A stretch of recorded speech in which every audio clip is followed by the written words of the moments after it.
Gino, welcome to the podcast, mate. Thank you, Adam. Great to be here. Absolutely. Pleasure. 3 deals yesterday. 3 deals yesterday. Yeah, another one. Hopefully, right now. Years old, really, yeah. After we come out of here, I'm hoping to have another one done. Amazing. Is that a same buyer or same? No, they're all different buyers. Yeah. I've been pretty lucky this year with having like a massive amount of non-repeat buyers. Even though I love a repeat buyer, I've had like a huge amount of like new buyers this year. Like in August, I done 14 deals and 12 buy. Crazy performance. 12 different buyers, 14 deals. Wow. I was like pretty good. Like I felt like That's even more impressive. Yeah. It makes You it know? more like the deals. Like what I'm struggling with at the moment is the deals are smaller. Mhm. So a lot of them 1 million dirham, 1.5 million dirham, 700,000 dirham. But I'm getting the practice in, right? You get the reps in, and these guys will be buyers, bigger buyers in the future, all going well. So I think people, like a lot of people, shy away from doing small deals. They think they're too good for it or whatever. Mhm. And I think there is people that are too good for it. Mhm. Like let's say there's people who, we won't go like mention huge brokers' names, but there's people whose brands will be affected negatively by doing a studio. Mhm. If you're known as like the Emerald, Yeah. you don't do a studio, right? Yeah. But if you're just like me and you started roughly around the same time, I think. Yeah. I nearly remember your first day. I met you in the bathroom. Yeah, that's right. I was saying that to Alex earlier. Yeah, so I like remember like your first week, and I think I was only like a month there at the time. Yeah. What did you do? November start? No, I was February. Really? Yeah, Oh, but it's weird. So I just left House and House as you joined. yeah. Oh, mad. Okay, fair enough. Or well, I was in on January for training and all that kind of stuff, Yeah, and then yeah, kicked yeah. off around about February time. But Okay. I had like seen you on a podcast before I came out because I was watching loads of broker stuff, Yeah. and then didn't realize you worked at House and House, and then we bumped into you in the bathroom. I remember it clear as day. Yeah. I was like, Gino, you're like, who the fuck is this, mate? I mean, you all right, Paul? Sick. Yeah. Yeah. So anyway, I was going to say, yeah. So I feel like these small deals are important and people neglect them, right? Mhm. And like I done a deal the other day for like 13,000 dirhams. It's the smallest deal I've ever done. Yeah. But then I done two more deals in that day, so yesterday. So I done two more deals. So all of a sudden Yeah. now you're having like 150K day from three small deals. Whereas some people are like, I don't want to do that deal. And all of a sudden they go 3 months with no deal. You've no momentum. You're Yeah. not dealing with any clients. You're not getting any practice in, and you have no money. Yeah. So I don't know. It's just like Yeah. I feel like people really shy away from small deals. And you say the experience matters as All well. experience, like, 'cause every little transaction Yeah. you do, you learn something, right? I'm sure you're the exact same. For sure, Every yeah. time you do a transaction, you learn a lesson. The experience is so valuable, especially early on. If you're still in like your first 2 years, you do, yeah. Yeah, you need to do it. And if you're not billing like 5 mil plus a year, I don't see how you can be neglecting deals. Yeah, Sure, for so sure. to me, it doesn't make sense. Yeah. So unless you're one of these really, really high-end experienced brokers Mm. who's specializing in something special, Yeah. then there's no reason to not be doing every deal. Like, I just don't get it. Unless it takes up a huge amount of time. Stupid. It was gonna be my question. Yeah. I'm good at like if someone's a messer, I'm just like, okay, well, I don't have time, and I'm luckily confident enough and at that stage now where if someone's not serious, I'm like, okay, even if I'm wrong, I don't think you're serious. You're causing me far more headache than it should be. Mhm. So I think you should find a new broker. And I've Mm. done that probably like 10 times this year. Yeah. Easily. Yeah. And there are probably deals I've missed, but I'm happy to miss them deals. Some deals are better off not being done. Yeah. And I learned that like I'm nearly 10 years selling now. So car sales and then now real estate. And I learned that years ago. Like you have like this, like, A sixth sense of what's actually Yeah, going you know, here. like It's a bit wafty and some loose man and comes in yeah. like a 04 Toyota Corolla. You're like, and he's like been driving it for 20 years. Yeah, So opening for it. You're like, well, there's no point in talking to you. Yeah. And even if you do buy, that's pure luck. Like, so yeah, I kind of you try to get that sense of people here too, Mm. without being too judgmental. But if someone's a headache or someone's asking like really, or they're biting back at your answers all the time, it's like at the end of the day, I'm the professional.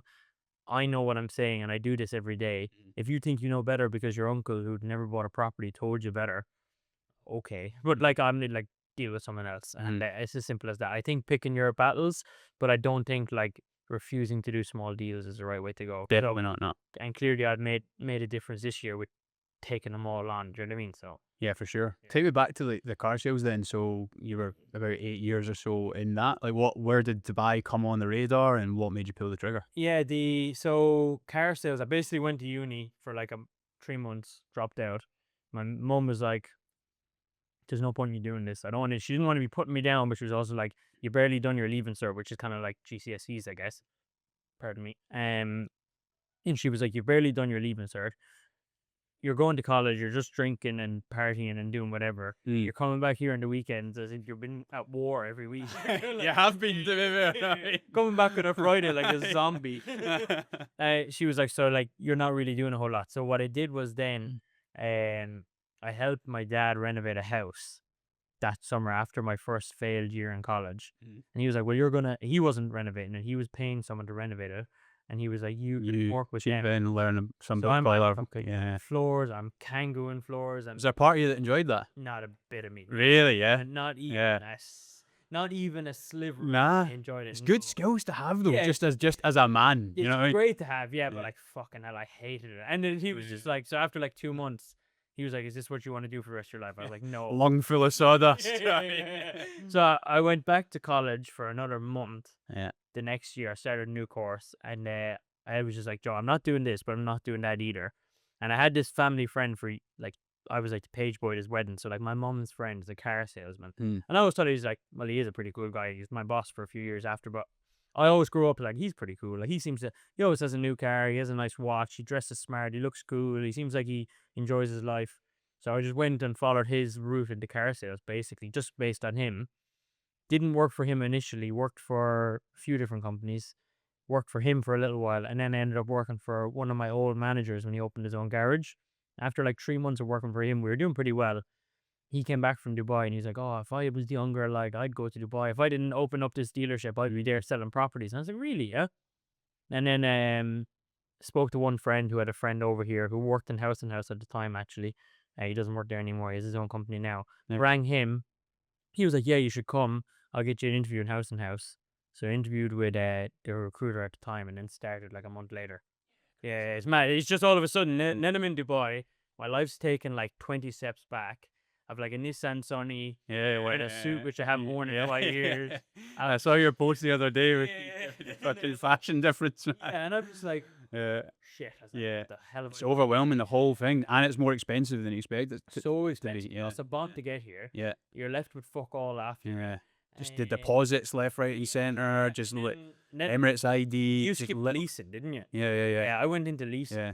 Did you wrestle with like the sales and leasing? They didn't give me a choice. Really? So I Yeah. thought I interviewed with one of the directors of House and House, Yeah. and my understanding was that I had a choice, but I guess I didn't tell him.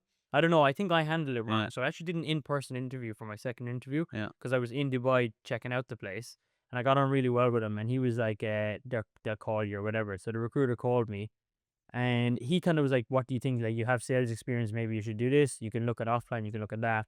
And I was like, "Yeah, that sounds really interesting to me." Mhm. I never really thought about it again. I never followed up on it. They sent me a contract with leasing, and I was like, At that point, you're just like getting Well, you out well, there. I You've got a clap- friend in the company as well, which clap back feels at her. warm. well, he'd left actually by the time I started. Did he? It Yeah. in that my Oh, is mistake, yeah.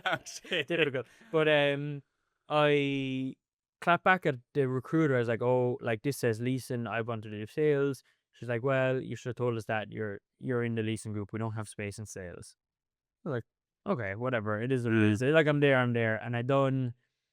I wasn't in House and House for very long, to be honest. So I done October, November, December. January, then I asked to move to sales, but I was a terrible leasing agent. Like probably one of the worst leasing agents ever. I think my best month ever was like 20K or something like that. Really? So Yeah. really, I wasn't a very good. But again, like that initial period is just so chaotic. It's chaotic, and I wasn't motivated by the money Mm. in the sense of like, You're not seeing big yeah, stuff I happening. wasn't motivated by like doing a deal for 5K, and I love doing deals. I know we just spoke about small deals, but at the time I was like, Yeah. well, like I'd rather work harder and do a deal for 50,000 dirhams than do a deal for 5,000 dirhams because leasing's hard work. Like, Yeah. I was like running around like a lunatic trying to do deals. Yeah. So then I spoke to the sales director in House and House. I was like, I want to move to sales. I'm willing to move teams, whatever. I just need to get into sales. And he was like, yeah, if you give me 360K months or 340K months in a row, you can go to sales. Hmm.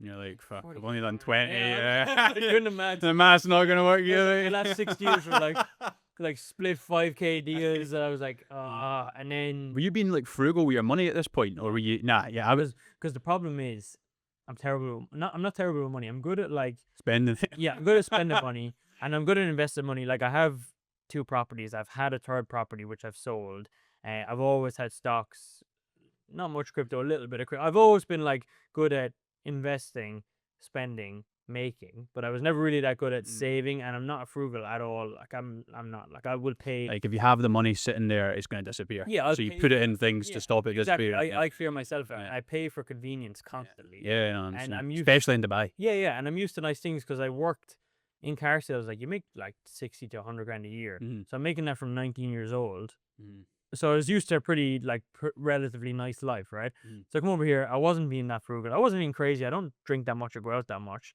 but I was like always eating out, Joe, still buying the same clothes that I always wanted to buy, all that kind of stuff. So my money's deteriorating. I'm losing money. Fast. Yeah. I was hemorrhaging money when I Yeah, came here. I'm losing money. I'm making like 10K. I'm spending 40K. I'm like, what the hell is going on? Yeah. So then I reached out to Strata, a nightmare to actually get in touch with on purpose. I guess now I know that I'm there, but at the time it was like messaged their broker Aiden Doyle. He's Mhm. like pretty well known. Messaged him. He was like, yeah, like leave it with me. I'll see. Can I get you an interview? Didn't really know him. Just messaged him because we're both on TikTok. Yeah. Messaged another guy, Naheem. He was like, yeah, maybe. Like I'll see. Can I get you an interview? No one's coming back to me. Message Gino Cross. He doesn't reply. I'm just like, what the fuck do I do with these? How do I get into it? I was like, do I turn up at the office? I was like, that seems a bit crazy. Yeah. And then I eventually found a bit of their website they forgot to remove that says like apply for a job, but it was like hidden on their website. Mhm. And then I sent the email. Then the sales director rang me. He's like, how did you send that email? I was like, through your website. He's like, we were meant to remove that. And he was like, where do you work? So I gave him a little bit of a spiel. He's like, how much are you billing? I was like, I'm billing fuck all, to be honest. I was like, if I can be very honest with you, I was like, I'm literally not worth. It's not worth the salt you make. Yeah. I was like, but I know I'm really good and I know I can sell. And I explained to him. So he goes, come see me, like now. So you're like really like kind of like putting in pressure on. Come see me now. Isn't today now? Like Yeah, right this now minute. it's like this is 12 o'clock. Come Yeah. see me in the next Yeah. hour. So I drove to Dubai Hills, go meet him, and on the way to meet him, I met Gino Cross outside, like just outside the building. He was going for lunch or whatever. He recognized me because obviously there's just two Genos, right? Mhm. So like he's like, "Oh, you're that other Gino that makes the videos day in the life." And I was like, "Yeah, I messaged you. You ignored me the other week." He's like, "Oh, I don't do my own messages. Like, what's going on? What are you doing here?" Like, I'm meeting Nathan. He's like, "I'll come with you." So then I actually interviewed with Gino and Gary, Mm. who are the two owners instead. So I done it backwards, and then I interviewed with the sales director after. Nice. Yeah. So then that evening, then they were like, "Yeah, you can take the job. But you need to start like now, basically." Really? Yeah. Yeah. So they Why is it so difficult to get in touch with them? Have they not got like a lead recruiter? So not now we do, but at the time it was just like they only take experienced brokers. They only take people who have built X amount in sales. So they had all these rules because it was a pretty small company when I joined, like less than 50 brokers. Now it's like 100 brokers, Yeah. and they've just started with recruitment. So they're expanding now. But at the time it was like we only want people in here who are billing. We don't have a lot of seats, and if you're in a seat not billing, you're not meant to be here, kind of thing. Yeah. So I obviously came in as someone who hadn't sold anything technically. And I came in and there was no creek. But that leasing stuff is good experience. It's good experience because I knew the creek like the back of my hand. Yeah. But otherwise, I didn't really know much else, right? Yeah. And I went in and I was like, they were like, what area do you do? I was like, creek. They're like, okay, we don't really have a creek team. And someone there, we've got a creek team. They were like, but there's 3 lads coming from another company in 4 weeks who are going to be the start of our creek team. So they'll be here in 4 weeks. Figure your stuff out till then. Mm. So I done a deal after like 6 weeks. And then it was kind of just like my Mhm. first year was okay doing Creek secondary. Yeah, and it was only okay. Like it was an okay year. I done a few deals. They were kind of small enough, whatever. And then at the end of last year, I just said to Gino, I was like, look, I want to do off plan. I've asked you already. You said wait. I've waited. Mhm. Now I want to do it, and I kind of don't want to give you a choice. It's like I'm here. I want to be the best. I want to work with the best. In my eyes, you're the best. So that's what I want to do. Yeah. And he was like, I just kind of tickled his ego. He said it. He was like, Yeah. how am I going to say He's no? like, yes, I am. And he was like, yeah, fuck it, Yeah. come on. So I started then in January. Yeah, sweet. And then 4 weeks later, I done my first off-plan deal then. Which was heavy. Yeah, heavily. 22.8 million, 21.8 million. Gosh. Yeah. So that was kind of the start of it then. And I've just been flowing since. I've done 35 deals since. How did you find that transition? Like, where did that Perfect. It was so easy. really? Yeah. And I know that sounds arrogant, but it was just, that's what I was missing because all my inquiries that I get through my social media, they're inquiring, hey, I want to buy in Dubai. I live in Ireland. I'm like, oh, have you heard of the Creek Harbour? They're like, no. And I'm like, well, let me That's the check only it thing I for know, you." mate. And then they're trying to sell them. Got a studio for sale there. Yeah, and they're like, oh, you need 40% down Yeah, payment. yeah. And Joe's just like, whereas now it's like, oh, well, where are you at? What do you want? What do you expect? What do you need to do? How much and how liquid are you? And I'm like, now it's You've like, got people with stock everywhere if they want yeah, to. and now it's all off fan, right? So you know how it works. Like you work with the developers. I'm very select on which developers I work with, but I have developers in each budget that I know are good that I'll sell. Mhm. And one thing that I do, and I don't know if every off-plan broker does it or not. So a lot of the ones I know don't do it. If someone comes to me with €250,000, I'm not like, okay, well, with €250,000, that'll cover 20% down payment for something that's 3 million. Mm. You're like, I don't do that because Most of the time, the cash flow is not going to account for. of course it's Yeah, not. yeah. They probably took them 3 years to save up or longer to Exactly, yeah. save it up, and then you're getting them to all spend that at once. Then 6 months later, they need to pay 10% again. Yeah. And Unless they're you like, unless you let them know. well, like then obviously, yeah. After a long conversation, you'll have it with them. But Yeah. most of the time, especially if they're a first-time investor, I'll say, okay, you've got $1,000,000. You have two options. Would you like your $1,000,000 to get you all the way to a ready property, Mhm. or would you like it to get you half the way and then you can mortgage? And this is how a mortgage will work as a non-resident. And give them, because neither of them are too risky, right? Mhm. The mortgage you're going to get once you have a decent job because it's only 50%, let's say if it's a 50-50 payment plan, or we can get you the whole way and you're not going to panic at all. Keep your money in a account that's going to pay you 4% or 3% or whatever, and then just take it out as you pay your payments. You'll make a little bit of money on in your savings account, and you know you're completely comfortable the whole way until you have a fully paid off property in 4 years. And I think I do more deals because I don't try to stretch people out, and I try actually pull them back a little bit, Mhm. because I do believe that like over leveraging is basically the worst thing you can do, right? Is people act like properties like crypto here. It's not. It should be a long term hold.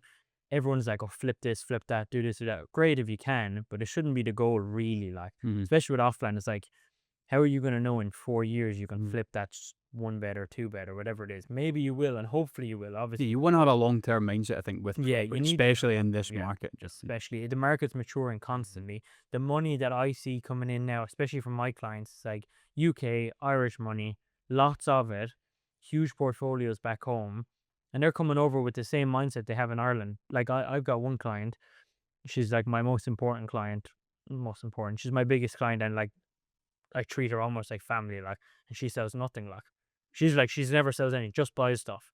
And she's like, why would I sell it? She's like, I've properties that I bought in the 90s that have 20x in price in London just because of time, like, and it's just time. She's like, you're just like your bread gets more expensive.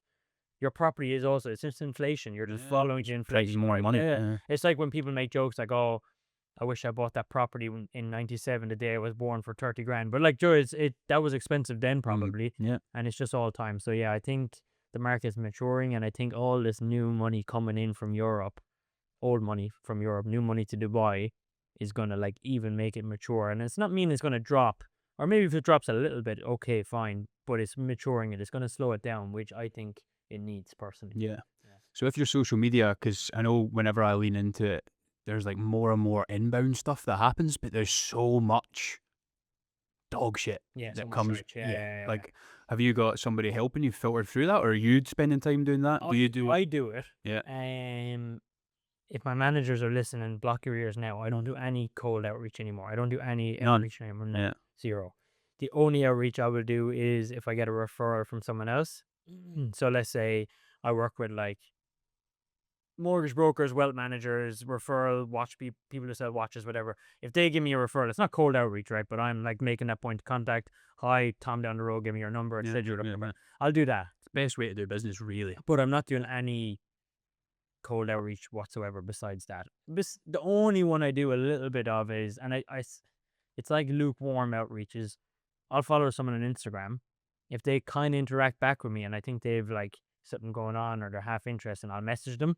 But I'm not calling them. Do you know what I mean? I'll just message them, being like, reply to their car or whatever, invite them. Try to build a relationship. Yeah. And it's just like, it's a little bit like, And out of that, eventually, you're gonna have yeah, that. it's a little bit Yeah. like, yes, I am a sleazy real estate agent. Yeah. I am trying to get closer. Yeah. But at the same time, I'm not bothering you. If you want to ignore me, I'm not going to text you again. No, but I think Yeah. that's an art though. Like, Yeah. it's an understanding from your perspective And it's on making- building relationships and how to do that with finesse. You know Exactly. what I mean? And Like, if you, I look at it on a smaller scale because it happens to me sometimes, mainly with like let's say new brokers that come to Dubai and they'll message me, and like I don't reply to most of them just because you spend all day replying to people, right? Mhm.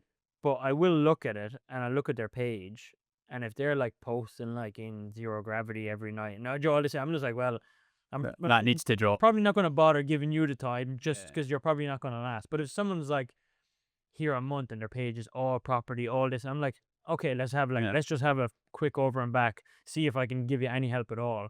And I feel like I need to be the same when I message a potential investor.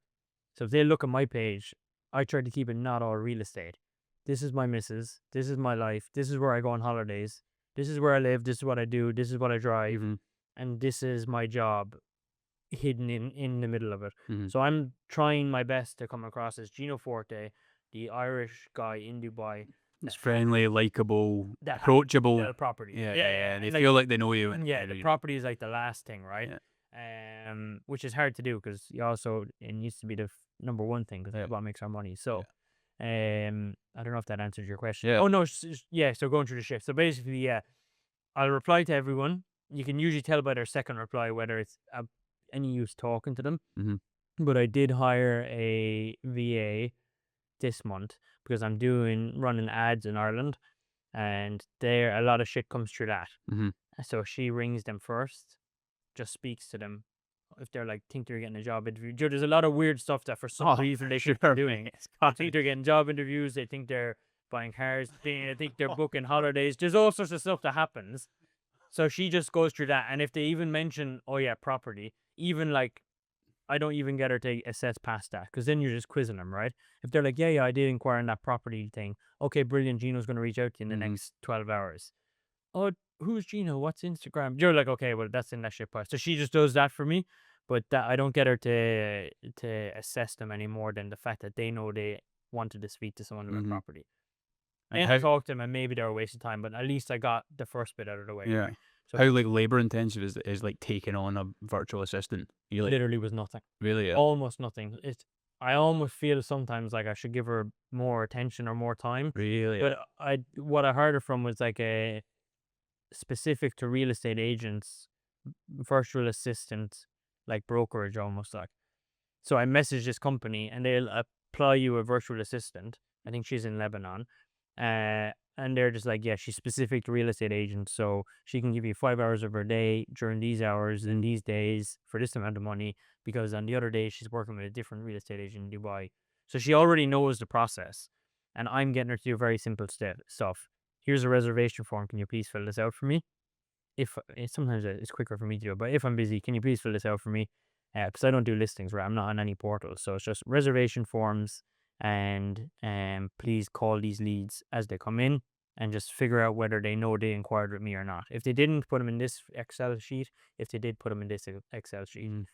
and then I'll ring them from there. Yeah. So I don't get her to do a whole lot, but it's just enough that I don't have to sit down for 3 hours calling people I think they're getting job interviews. And is your mind going there though? Like, oh, she could do this thing and that thing and take that. Not right now, because Yeah. I dropped 650 leads on her desk when she started. So Really? she's pretty busy. Yeah. Really? Yeah. Yeah, yeah, she's pretty, and she can only call like Realistically, in realistic, 5 hours, you're probably getting through what 50 of that max. if even like you're Yeah. realistically, Yeah. because like Yeah. If you're actually having conversations. yeah, if you're actually speaking to them first, Yeah. secondly, like I know like when I've sat down to do cold calls, like realistically, you say you're going to do 10 in an hour. You can do 2 hours and you can not speak to somebody sometimes. Yeah, do you know what I mean? So Yeah. like I've hired her 2 weeks ago and she hasn't finished the 600, but she's like has a list of did not answer that she's like going back through, right? Mm. So like she I'll figure it out after. I don't know, like I don't know what I'll have for her after that. I've kind of just hired her mainly for this, Mm. but there's like 2 or 3 of them leads a day that come in, so it should keep her relatively busy. And I don't mind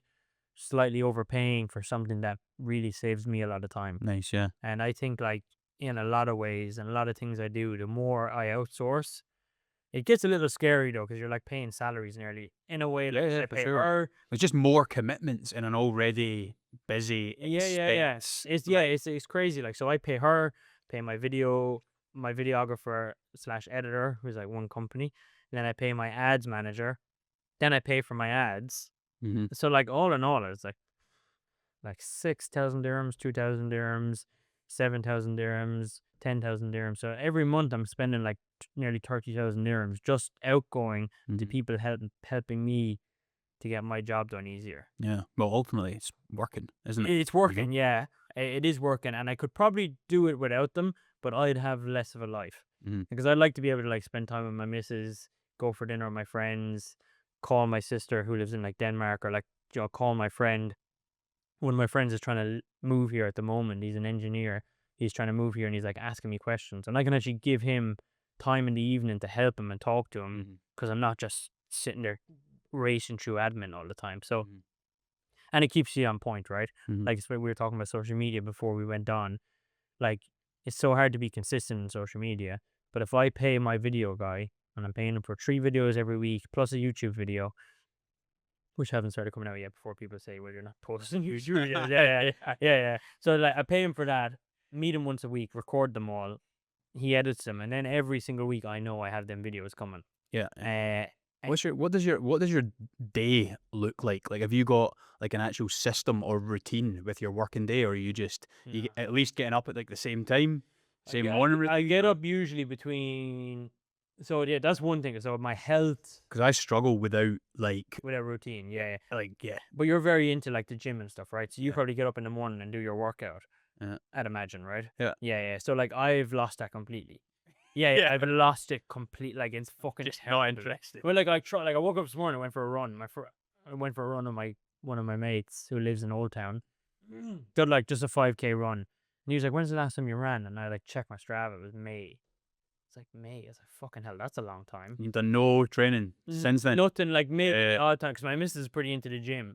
So she'd be like, "Oh, do you want to go to the gym?" I'm like, "Yeah, okay, I'll go." Mm. And I like do her workout. I'm like, bust it up. I'm like, fucking Yeah, hell. Like, yeah, I'm so yeah. because I used to do jiu-jitsu and stuff like that Yeah. before I moved here. You not find it affects your headspace like negatively, not like No, training or move. Nah, you're no, just fine without a it. little bit being a fatty. Do you know when you're like, you you're sitting Feel there, like you're like, fuck. okay. Going trins by the Yeah. month, like But work-wise, not really. really, Not really. Yeah, I'm you're just pretty. getting up and you're just focused on your work. You're not All like yeah. assessing how do I feel about my work today. Do you know what I mean? All I care about is not all I care about. Sorry. When I wake up in the morning, I'm like, okay, I'm up. I'm either going to the office today or I'm going to a meeting today. Like one of them things is starting today, right? So if I'm going to meetings, I probably wear a t-shirt and chinos, Mm. depending who I'm meeting. If I'm going to the office, we have to wear a suit. So I make that decision. I'll know obviously the morning before what I'm doing. But a lot of the times, my first 3 or 4 hours of the day are pretty quiet Mhm. because all my clients, not all of them, like 70% of them are in Ireland or the UK. So they're not even talking to me until 8 p.m. that night. So I pretty much like my mornings can be pretty slow. I'll go to the office, I'll do admin, or I'll record videos, or I'll do whatever. But then once like God, this feels worlds apart from my yeah, from my day, mate. Honest. but then 4 o'clock hits. Yeah. Next minute, my phone starts going. My Google Calendar is like meeting 4 p.m., meeting 6 p.m., meeting 7 p.m., meeting 9 p.m., meeting half 12. And then I cut off my meetings from half 12, 1 a.m. That's when I'm like, okay, you can't book a meeting with me after that point. Really, I yeah. had to move it out because people are like, well, I finish work at 8 o'clock. I work in Google, for example, in London or in Ireland. We've like huge money in Google in Dublin. I've sold to loads of guys working there. Then they're mainly Indian, Pakistani guys working in Google in Dublin, making 150,000 euros a year. They don't want to buy in Ireland because they're like, Prices are well, they're like, prices are high. I'm not, Dublin prices are high. yeah, Dublin are prices are, I'm not tied here. And actually, Dubai is closer to my home where my parents are. Like they're a lot closer to India than Ireland, right? Yeah. So they're like, why don't I just buy something there? Yeah. And they're like, well, Gino, I finish work at 6:30. I have to get home. Like it takes me an hour to get home. Like I'm ready at 8 p.m., 9, 10, 11 p.m. for me. Then you have one call with them, and maybe someone wants 2 calls. So your next call's at 12. Then you're finished at 1, and you're like, okay, now it's time to go to bed. Yeah. And then I tried to still get up at like 6:15, half 6. Probably not happening if you're going to bed at once. Yeah, and I'll get up, but I'm probably not like getting up buzzing to get up. Do you know what I mean? But I Yeah. get up because I have to get up. Yeah. Could I have a better routine? Probably, but Do you play like paddle or anything? terrible. I've started playing golf. Really? Yeah, I started playing golf. I'm terrible at paddle. The problem is Yeah. with me, I'm not going to blame anyone, but I do look up. I will look at my parents, but I've No, my missus. no, I blame my parents Uh. for the most part, just because they never kept me in a sport. When I was growing up, I never played a sport. I Right. played like I'll do football. Man, I don't like football. I'm shit at it. Okay, fine, quit. okay. And then I just had this thing, but like I was a fucking made play the piano until I was 13. Do you know what I mean? Like I play the piano, I can play the drums, I can do all this shit. Fingers are getting a workout. Yeah. But it's just like a different like just what my mom was into, right? My mom owns dance academies, so she likes music, she likes dance, and it's this kind of stuff. My sister is like an unbelievable dancer. I come from a family of like professional dancers. Really? Yeah. Yeah. And then my dad, You dance? I could dance. Yes. I could dance. I've done like I was like The Tiesto or something. yeah, when I was young, when I was younger, I had like hip hop trophies. You're like, Yeah. when I was No like chance, 7 man. or 8, Yeah. but I wouldn't be great now, I'd imagine. Yeah. And then my dad is like very business orientated. Like he's had his own. So he opened the business that he has today when he was 27. So when he's a year younger than me now, he opened this business in our town, and he's been running it since, so like 40 years or whatever. So he's very much like that. So like our bonding time would have been like, Talking about business, right? yeah, or like getting involved in it. come to the shop with me, Yeah. help me open, work, I'll pay you fucking Yeah. €1 an hour. Whatever. But you're like, so I was working from a young age with him, which I quite enjoyed. And then that was what we talk about. Like I bought my first property when I was like 18 with the help of him.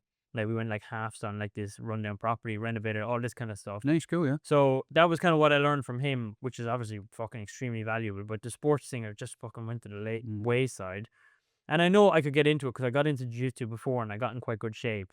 But once I let something go, then I'm quite obsessive. So like once something falls out, then it's very hard to get back into it. But I don't find it affects my work. Let me switch gears a second back to you did sort of seminar. You ran like a seminar in Ireland, right? Yeah. Did you find that like valuable in terms of you? Valuable in experience, valuable in for everyone that went to it. Not actually that valuable in deals.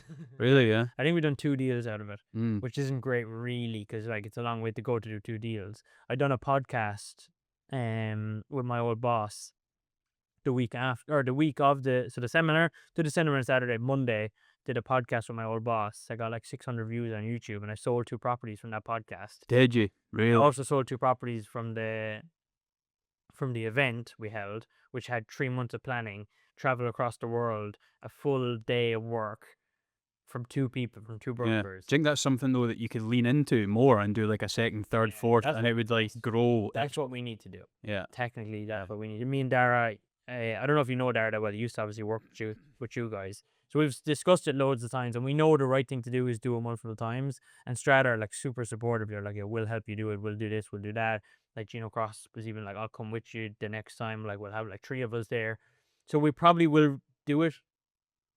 We can. I think twice a year is what you should do. I think we're going to do once a year for now and do it in the summer when it's nice to not be here anyway, right? So we done it in July, so probably maybe do it in June or July again next year. And I think change the event slightly. It was more of like, this is an event to teach you about Dubai real estate, whereas probably the next event we'll probably do more so, this is an event to come and buy Dubai real estate. Do And you have people there wanting to find out about being a broker? Things. brokers, some of them are even here now as brokers, which is Really, fine. yeah. Do you know what I mean? Yeah. Like it is what it is. You Brokers, get paid in referrals and stuff like that though, right? not really, no. No. No, not really, no. They just like people wanted to be brokers, people just interested, which is what we really wanted. We had buyers. We had a few people that were almost there to let us know they know someone else. So like it was just so random. So one guy was just there, and I was just like, oh, he was like, yeah, I actually been in talks with, I won't say his name, but like a owner of a real estate company here who everyone will know. He's like, yeah, I actually am friends with him. So like, just so you Just know, I know saying hi. stuff. I was just like, Really, yeah. yeah, I was like, okay. Yeah. I don't know what you want me to do with that. If only you gave that seat to somebody useful, you can. But it is, but like it is what it is. But it was really cool, and I actually really loved doing it.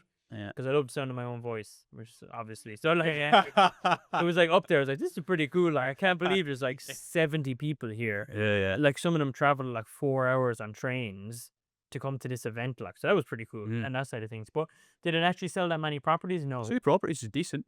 2 properties is fine, yeah. But when you split it between 2 brokers, right? Like it covered the cost of the event, and that was pretty much it. But I do think the experience is good. Will we do it again? Probably. We'll probably just change it up a little bit. It's our first ever event, right? So we had a few things. Presentation was probably a bit long. Luckily, we both had like good a good feel of each other, me and Dara. So like we were like, let's skip the like without saying it, we were like, let's skip these slides Mhm. because we know this is going on a little bit long. So we skipped maybe some stuff that was maybe a little bit unnecessary or a fair. bit boring. But Do you work sort of in like a partnership still, like no, day to day? No, no. you do your thing. Does his? Just for that, yeah. Yeah. Like within my team, if I'm going to work with someone, I'll work with Dara. Just because, like, so I was in America. I didn't want to pause my ads because I'm paying for a guy to run them. He's obviously like, I respect him. I know him quite well. He's actually Scottish. Mm. So I was like, I'm paying him to do my ads. I'm not gonna not pay him this week because I'm on holiday. It's not fair. So I was like, I'll keep the ads running and just divert the leads to Dara. So we'll do that, and then we'll split them 50-50. Anything closed, we'll split 50-50, which is good. And are those ads like are you speaking in those ads, or is it like Yeah, just a it's it's Dubai picture and so I done that. yeah, Useless. well, yeah. I would Uh, imagine because you're not. No, there's nothing to grab people. And what people were doing, they were booking a meeting with Gino Forte, thinking they were getting an Italian broker because of my name, all right?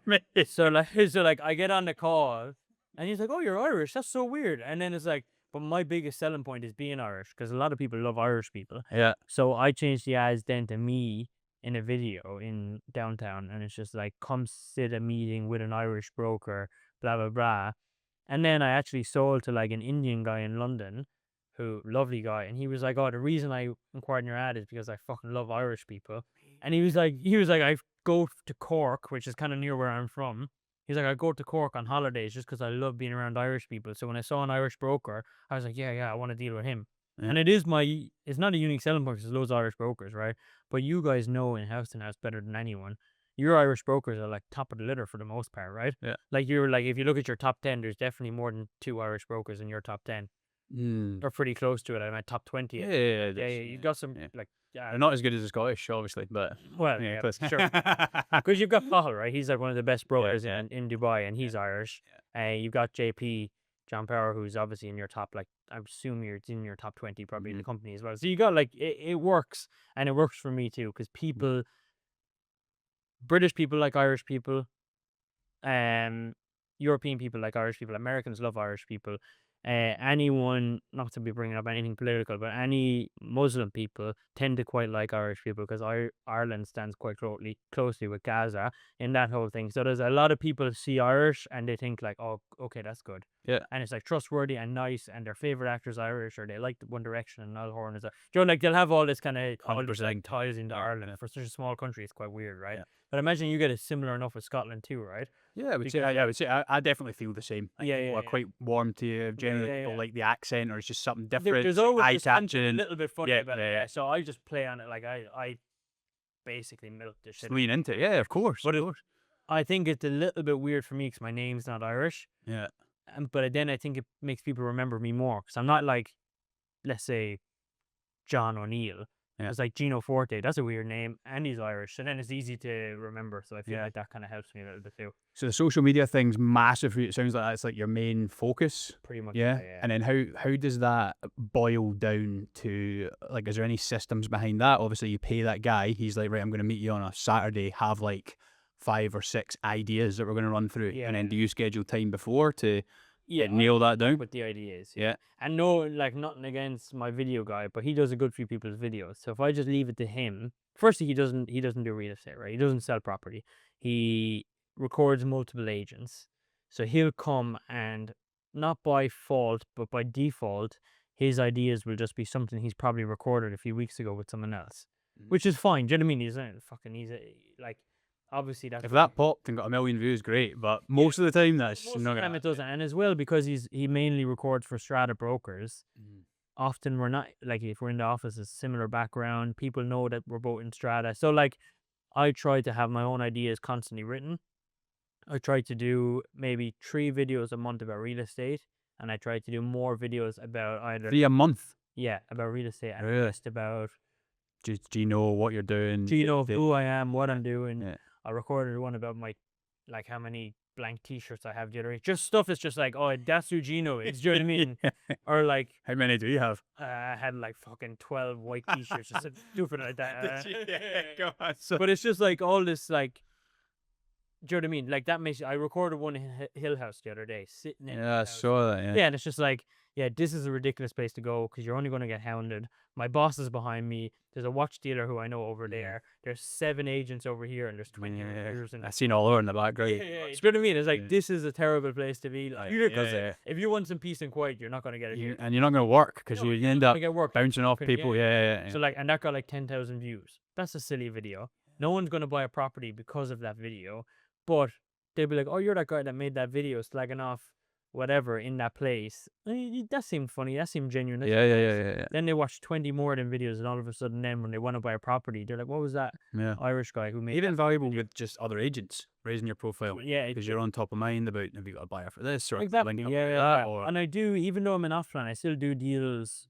with other agents. Not regularly, but like I do. I'm a buyer's agent mainly, right, as an offline agent. So I do have buyers for secondary. I done a deal with White and Co this week. I done a deal with White and Co last week or last month or August. I done an acres villa with White and Co. Done a villa in Meadows with White and Co in March. So mainly just White and Co. really? Yeah, just coincidence, but yeah, Same, like, not the same broker, two right? different brokers, Yeah, yeah. but all guys that I know from social media, like. And So like it obviously works. Do you know what I mean? Like what about the off, like leaning into off plan? You think that's got like legs in it for, the next 5-6 years, or do you think you're gonna have to lean back into secondary? well, there's two parts for it, right? Because I think off plan will forever be good, right? Mhm. Will it forever dominate? Who knows? Like, like right now it's dominating, right? It's like 70% of the market, so it makes sense to be selling off plan. Yeah. Will it forever be that? Maybe not, but I'll forever have the skill of selling it now, right? Mhm. And then I have all these people. I'm not saying they'll all come back to me, but like, They have units. yeah, like that they're gonna want to sell. 35 deals Yeah. this year means in the next 3 years I'm gonna have 35 ready units, like, which is quite a lot of listings. I don't know how many listings you have at one time in secondary, Mhm. but when I was in secondary, I was lucky to have 7 listings at any one time. Mhm. So that's 35 potential listings, or potential referrals to rentals, or potential people that maybe want to pull equity out and buy again. So I think like the more off plan I sell now, I'll probably end up being a secondary broker again, but in a different style, right? Mm. It's going to be like, It's not gonna be area specific. here's my bucket of clients, Yeah. and now I'm going to take care of them like this, and I'm going to make sure that they're all managed. Yeah. And like I stay in touch with pretty much everyone I sell to. Yeah. So- and that transition is it's not gonna be black and white. It's No, gonna it will be natural. Yeah, gonna merge, isn't it? So you Yeah. still be selling some units and stuff's gonna come back on, and you'll have Exactly. units to list, etc. I don't think I'll ever be like Aidan Doyle is, like, where he's just Arabian Registry and he's the best at it and he hammers the shit out of it. And everyone in Arabian Registry wants, like, there was a director of a real estate company, big real estate company in Dubai that I won't mention who they are, bought their unit off Aidan for Registry, and they've got a Registry team of 10 people. Really? And But they wanted to list with him. well, no, he bought it off him. So Bought he it. went to Aidan and was like, "Hey, you have this unit. It seems like you have the exclusives. None of my team have it. I want to buy it." Mhm. Like, Done deal. this is like, Joe, I have to go through you. Yeah. And he's done so well at building himself a brand that he will literally have people ring him. "Hey, I bought this unit 3 years ago in Arabian Registry. You seem to be the person to work with. Here's exclusivity." And he's nearly at a stage now where he only takes exclusive units Mhm. because he has so many of them. Like, so like building that brand is super, like, super, super important. I just don't think I'll ever have that brand because I've gone a slightly different route. Mhm. Whereas I'm more like taking care, I'm collecting clients and taking care of them. Whereas Aiden's more like, this is my area, and if you want to buy or sell here, I'm the man to talk to. Which is maybe a little bit less relationship building, more business building, and I'm more relationship managing. Because I like talk to my buyers all the time. Like, people, like, they might buy one unit, message them, reply to their stories on Instagram, message them on WhatsApp. It's hard to keep in contact with everyone, and some people don't want to be in contact with you. You know what I mean? Some people want to buy a property and then, okay, thank you, like, and they Yeah, don't of want to course. keep But you've talking got to creative you. ways that Yeah, you're saying happy birthday or whatever. yeah, like I save stuff on my calendar, Exactly, yeah. birthday, Yeah. stuff like that, and it's just like, and that's not a sleazy thing to do. People are like, "Oh, they're going to know that's insincere." It's like, no, I cared enough to check their passport, put it in my calendar, and I felt like they were important enough that I wanted to wish them happy birthday someday. And like, just because I reminded myself with a calendar notification doesn't mean that it's sleazy. It's just nice. Like, it's just a nice thing to do. When people text me happy birthday, I'm like, "Oh, that's nice." Mhm. I don't think they're thinking, "Oh, that sleazy fucker saved it in his calendar." Do you know what I mean? So it's like, Yeah, I think little things like that go a long way. Tell me about some of the like tougher times for the last like 2 years. You've had a few like pivots Yeah. where you've changed, but have you had like moments where you're like, fuck, Yeah. I don't know if I can Yeah, do it. yeah. June, July last year. Mm. So I done May. I done like one deal in May. So I started secondary in February, same as you. Done one deal in April, two in May, nothing in June, nothing in July. And I remember it was the last week of July, and at the time we used to sit, because the company was smaller, we used to sit one on one, not one on one, sorry, team meetings with Nathan, the sales director. And he's funny. We laugh about this all the time, but we sat down and he was like, "You know what's going on? You haven't billed in 2 months. Do you need help with anything? I checked the CRM. You haven't been calling." I was like, "Yeah, but calling doesn't fucking work. Like I call, they don't answer." And Stuck in your own head. he was like, "Are you fucking silly? Like," he's like, "You're telling me calling doesn't work. You've no deals done, so whatever you're doing doesn't work either." He's like, "These lads are calling, they're billing. You're not calling, you're not billing. Clearly, there's an issue here." Mm. I was like, I just don't think it works. And he was like, "Why do you think you know better than everyone else?" And we like had an argument. I remember I was like visibly upset, like, and he was like, "Look, I like you." He's like, "I'm not coming at you, but you're telling me calling doesn't work. You're not selling any houses. Your lads in your team are here longer than you. They're calling and they're selling houses." I remember thinking like, fuck it, he's probably right. And that was a low point. I remember going home to my missus like, "Oh, I think I'm gonna get into like remote closing." Yeah, I don't know if you've seen this. Like, I've seen that. Yeah. I'm gonna get into this, and I was like texting people about it, and she was just like, "What are you gonna do? Like a fucking 16-year-old sit in your room in a laptop trying to sell like fitness courses and shit to Americans?" And I was like, "Yeah, but I think I could make like $3,000 a month." And she's like, "But what do you want $3,000 a month?" And she's just like proper like, "No, you're Yeah. being fucking silly." She's like, "Just work. Like you used to." You're in a gig that does work that will pay. Yeah, yeah. She Like, was like, "Just do it. Just yeah, do the job." yeah. So went then, had a decent August. August was my best month last year. So like a 3 bed on the Palm, a 3 bed in Creek Harbor. And what was the difference there? The calling. Yeah, so two of the deals were from Call. One of them was from like a client who was like ready to buy. Basically, we were looking for stuff for her for quite a while, and then it fell in August, and it was a nice like 100 and something K deal or whatever. So it was like nice. Nice. And then two more deals, and then September, and then I billed every single month basically since then. I haven't blanked a month since that talk with him. Brilliant. But in the October, I was out with my missus in Dubai Islands. We went to like look at Dubai Islands. Nothing really there, but anyway, we went to look at it. We were like walking around. And that's when she was like, "Why don't you look at off plan?" Like, she's like, "I seen some guy on Instagram. He's selling off plan. Like, that would suit you more." I was like, "Nah, I don't think I like off plan, but whatever." Spoke with Gino. He was like, "Nah, stick and creek, you're fine." And that's when I had that next conversation 2 months later with him. Like, "No, I Mhm. need to go to off plan." And that was the main pivotal point. But I would say summer last year, I was ready to pack it in completely. Like, Really. yeah. I remember after that conversation with Nathan going home, like, fuck this. Mm. This is ludicrous. Like, I'm not making enough money to deal with this stress. I haven't been paid in 2 months. Like, this is crazy. Very hard. And then Very it's hard. changed, yeah, it literally pivoted from them. But you know yourself, like, it's so difficult. Mm. Deals fall through. But now, and I spoke to, the top biller in our company, I was speaking to him the other day, and he was telling me about this deal he lost. It was like 50 million dirham deal or whatever, and it just fell through his fingers. And he was just like, I was like, "How are you not bothered by that?" And he's like, "Well, if I want to do big deals, I'm going to lose big deals." He's like, "If you're a leasing broker and you don't rent that one bed, you don't sit around crying about not renting the one bed. You just move on with your life." He's like, "If I want to sell 50 million dirham units, I'm going to lose deals that are worth 50 million, and it's just life." And that was a good, when I thought about that, I was like, yeah. And he was like, and also he was like, I was at the point where I was nearly doing another 50 mil deal, which means there was someone else who was super wealthy who trusted me. And it was like basically just a miscommunication is all that actually happened. There was no like wrongdoing, just miscommunication between him and the buyer. And he was like, "But like, I was in the position where someone was going to spend that money on me, so I'm doing it right.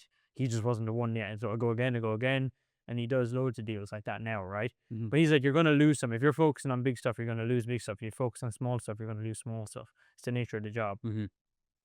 So I think it's hard. Like, this job is hard anyway, but making sure you're focusing on just not dwelling on stuff when it falls through. And sometimes stuff falls through and it comes back as well, right? One of my deals yesterday was a deal that fell out in August. And I was like, "Fuck, he mustn't have liked me." You kind of think about that, just especially in off plan. Yeah. You're like, well, the project's good, the developer's great, the price is good, the thing is good. He said he has the money. Now he doesn't want to buy, so maybe I'm the problem. Mm. And then came around, he rang me the other day. He's like, I'm in Dubai again. Can we meet up? He's like, something came up that last time. Met up with him, had breakfast, and he bought the property, basically a similar property that he would have bought in August. So then it's done. Do you know what I mean? It's like, okay, so sometimes stuff falls through. I didn't dwell on it. I just moved on after like a few hours, and then we got the deal done yesterday and said. Nice. So like sometimes it comes back. Yeah. Have you got so let's say I was gonna move to off plan tomorrow and you were like, right, Adam, this is gonna be your game plan to start billing in off plan. People ask me all the time. I'm the worst. Like I'd love to be in a position in a few years where I have my own team. Do you know, like if Strata were like, okay, Gino, we want like, like they do in House and House, right? They have like Steven's team and well, he's the only one I know, but there's more. Oh, I know you got a few people that have like their own off plans and they have like 10 people per team and they kind of take care. I'd love to be in a position to do that in a few years, but I think the way I do things is just so different that like because most of my leads come from social media, I focus heavily on trying to deal with Irish people. Um, my advice is probably not going to be the best advice to have someone billing as quickly as possible. My advice, pardon me, I can give advice on, like we spoke about earlier, don't ignore the small deals.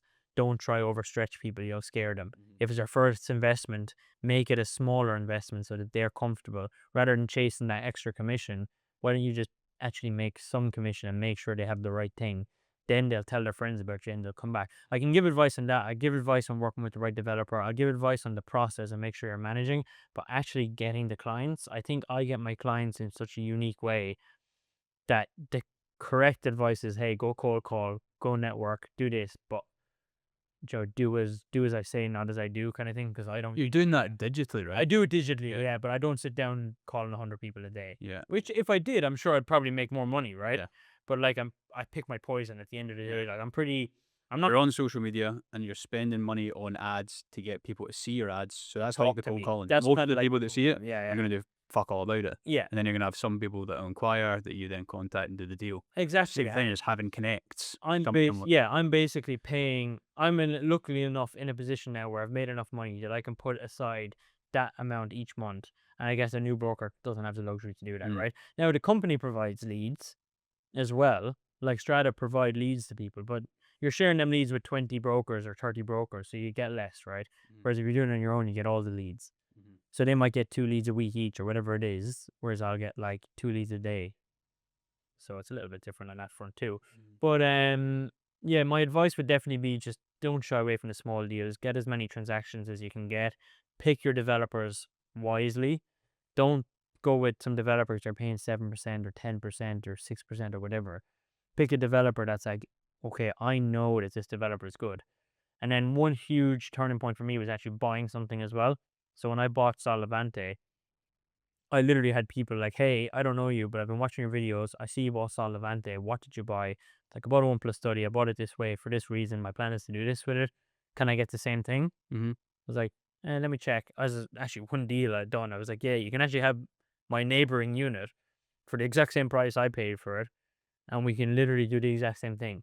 And he was like, perfect. He was like, let's just book it. Yeah. And I like didn't even meet him until we went down to book it. Like. Yeah. And he wasn't Irish either. He was just like, I saw your videos. You've clearly put your money into it. You clearly believe in it. Let me just do exactly as you do. Yeah.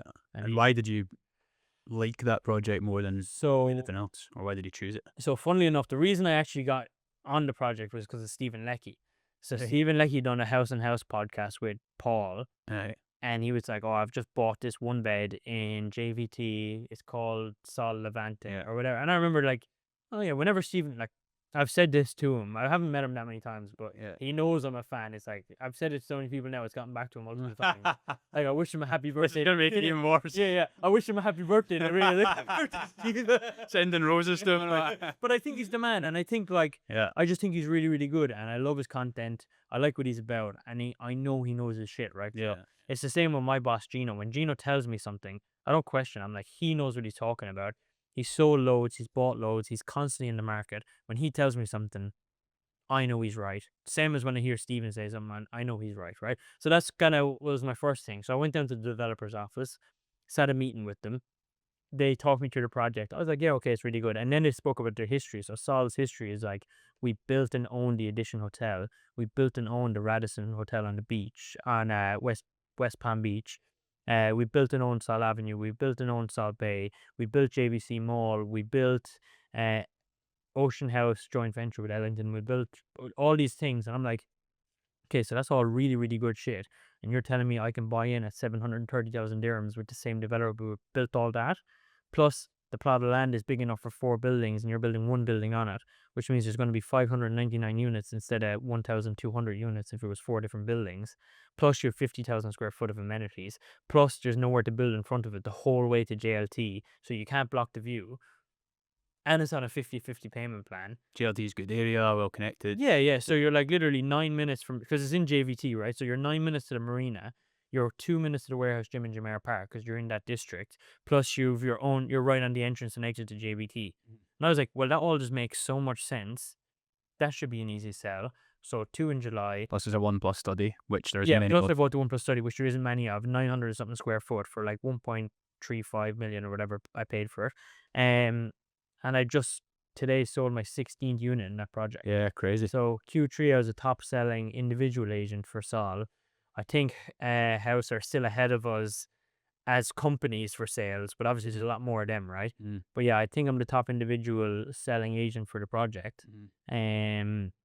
Plus I actually sat with the owner of the developer yesterday. That's cool. He called me and invited me. Great connections with Yeah, Germany. really cool connection. Like he's obviously like, you assume he's a billionaire. Do you know what I mean? Yeah. He's owned a construction company for 50 years. Yeah. He's built like the Hill House mansions in Jumeirah Golf Estates. They're 60 million a pop. Like, just so he's like, he's a big dog. We sat there, cool, super cool. Sat with him for like 3 hours chatting, just telling me about his plans for Sol, what he's gonna do, thanking me for believing in and it's like they don't give me anything besides what every other developer gives me.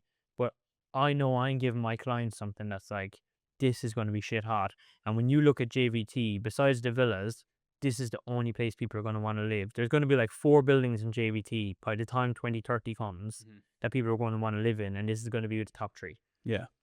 Have you got other favorite projects? Like, have you got like in the back of your mind like something if somebody comes to you with like a, I don't know, a 30 mil budget or whatever? Yeah, You've got one like really high budget. I try to work on either Eden Hills, which is by H&H. So Eden Hills is, I haven't sold an Eden Hills. I'm not going to bullshit. Like I haven't sold one, but it's like high ticket, right? You're talking like 43 million. on the canal. No, Eden Hills is villas behind Dubai Hills. Okay, yeah. So it's like 315 villas. Entry price is like 18 million. There's none of them left. It's like 43 million.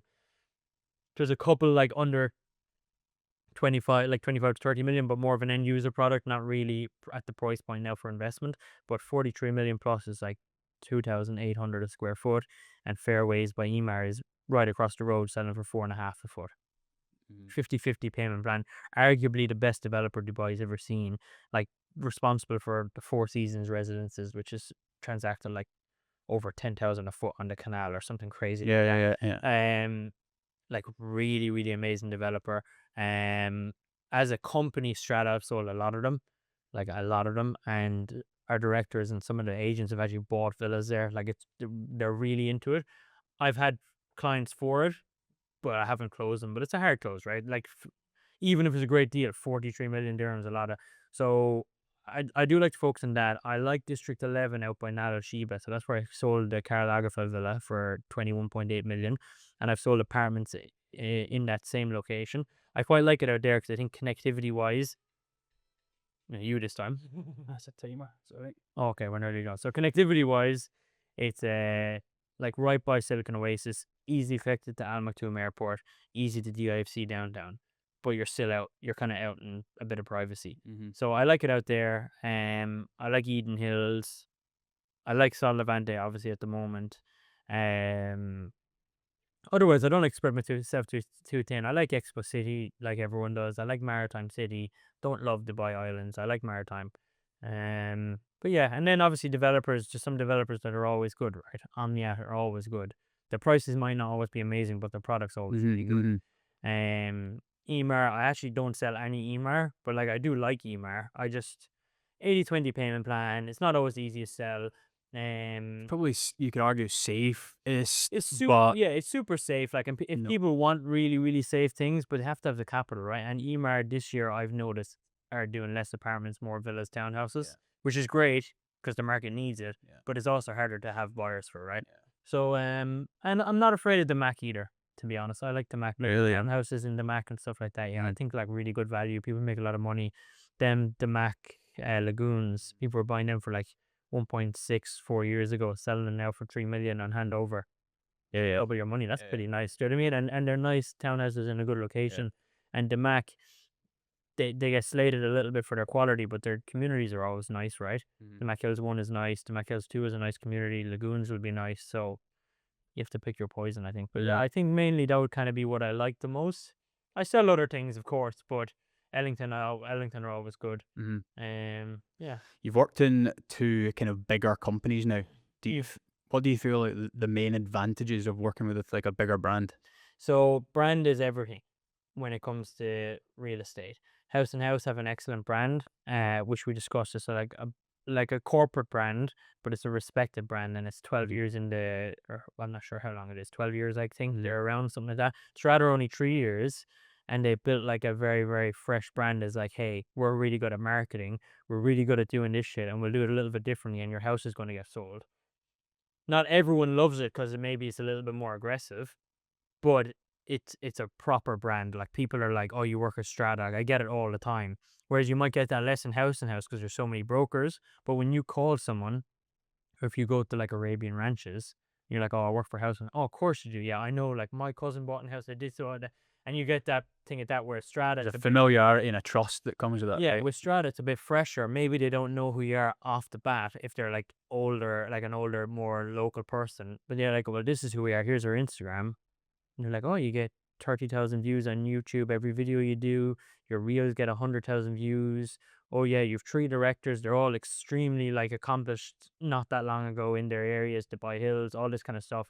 Oh yeah, I actually seen that Gino guy. I've seen Gary Joe." And then there's like you get that little side of things. So it's a little bit different, but they're very different companies. Right, House and House is 4 times the size of Strata, like. Mhm. But I think the brand is everything. Like people go to these companies that no one's ever heard of, Mhm. and they, "Oh, I've started with XYZ properties." And I'm like, "Who? Why?" "Oh, well, they have three brokers, but they promised me that the owner has this black book and he's going to give everyone clients." It's like, so you're wasting your time, like, do you know what I mean? So yeah, I think I always tell new brokers, like, start off with a company that everyone knows, whether it's House and House, whether it's Mhm. Strata, whether it's Allsop, whatever it is. Go to these places, get your training done properly, and you will soon, after 6 months or a year, understand the value of having these brands behind you. Like, Mhm. and I think it means a lot. I think it means a huge amount. Is there a room for you with like, say you run an ad, get a lead, do a deal? Is there like a higher commission split for that kind of setup? Not for that setup, no, but I do have a our commission splits are pretty good. Mhm. Yeah, I'm on like an older, so I'm a senior associate, so I have a slightly different split anyway. Mhm. But I'm on like an older contract as well, where I also have a slightly different split, Nice, yeah. so it's fine. I don't want to say because everybody, Of course not, of course not. How was obviously? I think you in Q2 or maybe for the year you were like one of the top brokers. You'd just been on a trip to New York. yeah, we Yeah. done. So that was Q4, Q1, which is funny, split up. So Q4 last year, Q1 this year. If you Yeah. build X amount, you got to go on the trip. If you built X amount, you got to fly business on the trip. So I think there was, Fly business. yeah, Go on, son. of course. So I think there was 10, it was actually my first time flying business. Was it? Yeah, yeah, yeah. What was it like? It was cool, yeah, because it's Yeah. a long flight, right? Like 15 hours. Yeah, So you yeah. really get the full experience of it. Like, Yeah. um, yeah, I think there was 10 of us in total that went. Yeah. Next year there'll be a lot more. They do it every year, so they done a beat the year before. They did New York this year, but it was sick. Yeah, like proper took care of us. Stayed in the Equinox Hotel. You've probably heard of Equinox, Of right? course, yeah. Stayed in the Equinox Hotel. Like we come home hangover. You can turn on the cooling bed. It like cools you down. So When cool. yeah, yeah. It's obviously made for like people that want a fitness. Quite a fitnessy. Yeah, oriented thing. we went and just got pissed, I guess. Did you? Yeah. Use the steam room. Everyone's in there like steaming. But it was sick. Yeah, it was really like New York is. I've never been to New York. I didn't Just know I've how been to much the I liked States, it. but So I was there when I was like 14 with my parents. yeah, But I went back and I was like, wow, yeah, these places. As an adult, you really understand it, right? yeah. I watched a Trump movie. Have you seen that? The Mhm. Apprentice is called. It just came out this year. And it's like a Trump movie about how he started off. And he wanted to buy the Trump Tower, build a hotel. And all the banks were like, "Are you crazy? That part of the city's dying. Like Fifth Avenue, fuck that. No one wants to be there. The Rockefeller Center is like getting old now. No one." He's like, "Trust me. Give me the money. Give me the money." Can't remember how he got the money, but he got the money, built the Trump Tower. Now that's like Fifth Avenue is like the fucking most prestigious street in the whole world. Crazy. He's got a big, huge hotel there. He doesn't miss, man. He doesn't miss. He's Mm. like, he's on it. Central Park is here. Rockefeller's here. He's here, and then like Louis Vuitton fucking is here. Do you know what I mean? Like he's right in it. Yeah. And it was so funny watching the movie on the plane the way over. They were like, that, like, it's all homeless, it's all this. And he's like, trust me, this is going to be the best place in the world. And now you could pay fucking $3,000 to stay one night in that hotel. Yeah, You know what I it's mean? madness. It's crazy. Yeah. I was seeing a chick last year, and she was like all for Kamala. Oh, mad. Yeah. And I just couldn't get my head around Yeah. it. She had a good head on her shoulders. She was a lawyer and that, but we could not align in this thing. We'd always like butt heads on it, not in a bad way, but I was like, there must be somewhere here like a massive value misalignment for us to believe like Yeah, these to things. be so opposite on it. And I Yeah. think like I don't care too much about politics, and I can understand why people don't like Trump. Do you know, because like obviously he's Yeah, he's abrasive, says the wrong yeah, thing. he's like super rude. He's Yeah. big, rich. He said Yeah. like super sexist stuff. But I think he believes what he says, He does, which I value. yeah. You know what I mean? He's Even if he's wrong, I can back that. yeah. you know what I mean? He backs himself, right? Exactly. Whereas like when you look at like Kamala's trying to impress. Yeah. And what she's saying is not what she thinks. exactly, which is why they've won so much, right? Yeah. Because like the Democrat side or whatever have won so many elections because people are like, yeah, but she's saying, Mhm. or Biden said this, and that's what we think, Mhm. that's what we need. Mhm. Whereas Trump's like, you don't know what you need. This is what we fucking Mhm. need. Mhm. And then there was so much bullshit for so long. They were like, well, let's just give him another go. Mhm. How well is he doing? Who knows? Like, but do you know what I mean? I don't think there's ever an amazing side when it comes to American politics. Like, yeah, he's cool or whatever, but he probably shouldn't be the president of. Arguably, they're nearly the president of the world, right? Like, the Yeah. US president is so important, but like, either should she. So like, it's like the best Mhm. of two evils in a way. Like, and I am a Trump fan in the sense of like, I read his books, I like all this stuff, but should he be the president? I'm sure there's someone out there that's probably better at it. Do you know what I mean? Like we're lucky here with like our Sheikh, right? Like he's like the fucking man. Like he knows exactly what's going on. Super smart, super in touch with everything. Yeah. Like he'd probably do a better job, right? But like he's busy here. Yeah. He's not going to be the president of the US. So You've mentioned throughout the podcast a few times your girlfriend. yeah. How important do you think like she is to your She's super important. She makes jokes that the more money I spend on her, the more money I make. It's really like this correlation. How did you meet her? Funnily enough, through TikTok. She messaged me on TikTok. No way. Yeah. So I won't mention his name again. There's a real estate agent who. Every opportunity you've had's come through TikTok. Yeah. Basically, yeah. I owe my whole life to it. So Yeah. there was a real estate agent put up a video who I won't mention. I've commented on the video, being like, "Hey, I don't think what you're saying is really right." I was pretty new to Dubai. Yeah. I was like, I don't think that's right because actually it's really hard to be an agent because this, and this, and you have to do this. And then she messaged me. She's like, hey, she hadn't actually seen any of my videos. She's like, hey, I saw your comment on this video. I'm thinking of moving to Dubai. Like I'm a trainee solicitor or whatever. Like she was like, Joe just finished law in college, not a solicitor yet, so I'm not sure what that's called, the in between phase. And she's like, I want to move and I want to try real estate. What do you think it is? This? And I looked at her, I was like, oh, she's pretty good looking. So I was like, yeah, it's great. You should come. Where you going? And it was so funny because she was like, what do you think of this company I got a job at? Yeah. And again, I won't mention the name of the company, but I misread the company name and I thought it was this big company. And it turns out it was just some random like 10 broker. I was like, they're so good. The director I'm on Instagram, he's really sick. She's like, oh, okay, I took the job. Then we spoke for like a month and a half, picked her up from the airport. Like straight away, I was like, you're not seeing Dubai until I meet you first. Just picked her up from the airport. And we've been together basically every day since. But she joined that company. She's like, hey, you said the company was good, but like no one's making any money here. What's going on? I was like, what's the name of that company again? And I was like, oh, I fucked it. oops. So she quit and she just went back into law. Yeah. So she works now as like a legal counsel for an engineering company. So I think she's pretty happy there. But like how important she is to me is like mega important in the sense of like I'm doing a call at 1 a.m. She's not like, oh, you're always on calls, you're always doing that. Like as you know, we're on our phones all the time. Right? My screen time. I can't wait to put my 13 phone down in the evening, man. It's crazy. She's never like she's woken up at 4 a.m. and I'm like texting on my phone and she's not like, who you texting, what are you doing? She's just like shakes her head, laughs, goes back to sleep. Do you know what I mean? So like all of that is so important. Like if I'm out with clients till 10 p.m, she's not like, where are you? It's 10 p.m, there's no way you're working, because we are working, right? We're always fucking working. So yeah, she's the best. Like the only thing is she makes me eat too much. I blame her for why I get so fat. Yeah. Like, she could eat like He's out drinking and all a lot as well. no, Yeah. not really. No, she doesn't really drink that much. She's Polish, but doesn't drink that much. And I'm Irish, and I don't drink a whole lot either. But like, she'd be like, "Oh, I done leg day today. I'm getting a Shake Shack," because she's like pretty into the gym and she can seem to eat whatever the fuck she wants. And then I'm just like, Shake Shack.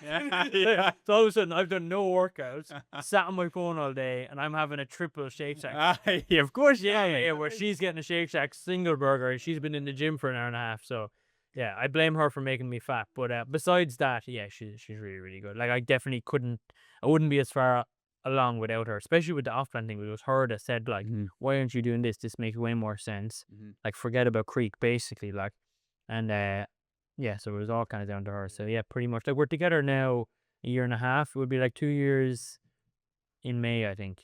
A year and a half or something like that. So it's not that long, but like we moved in together pretty quick, as people do here. Like, Yeah, it gets intense fast. it's so weird. Yeah, we were living like both in Azizi Riviera. I was living in a studio in building 33. She was in a studio in building 20 or whatever. So like every night we're not gonna not see each other, right? Yeah. And then all of a sudden we're living in one studio, her studio, but all my shit's in my studio. So in the morning I get up, walk home, shower, get ready for work, leave. Yeah. So then my rent ended. She was on short term. So I just said it to her, I was like, look, we may as well move in together. If it doesn't work out, we'll just find out now rather than in 2 years' time. Yeah, now you're in Old Town. Yeah, we moved into, so we moved into District 1 first. We lived there for 8 months, but then the lagoon like is obviously kind of getting repaired there. Mm. It was kind of stinking. Really? Yeah, because they're like digging it out and there's no water and the heat over the summer. Because it got damaged in the floods. So my landlord luckily was one of my clients who I sold properties to, and she was like, "Yeah, you can just leave." So she like cut my last check up, and we moved to Old Town then. Nice. Yeah, and we got a cat. Mate, I could go on and on. Yeah, I know. It's We shameful, run but out of we're running out of time. But recognise you, mate, for you've had a great like couple of years into real estate, and you're doing inspiring stuff, building a brand, and I can just see roses for you in the future, mate. So just keep doing what you're doing. Please God, you too, my man. Thank you very much. Pleasure to speak to you. Pleasure, brother. I'm sure we'll speak more after the conference. 100%. Yeah, great, good stuff.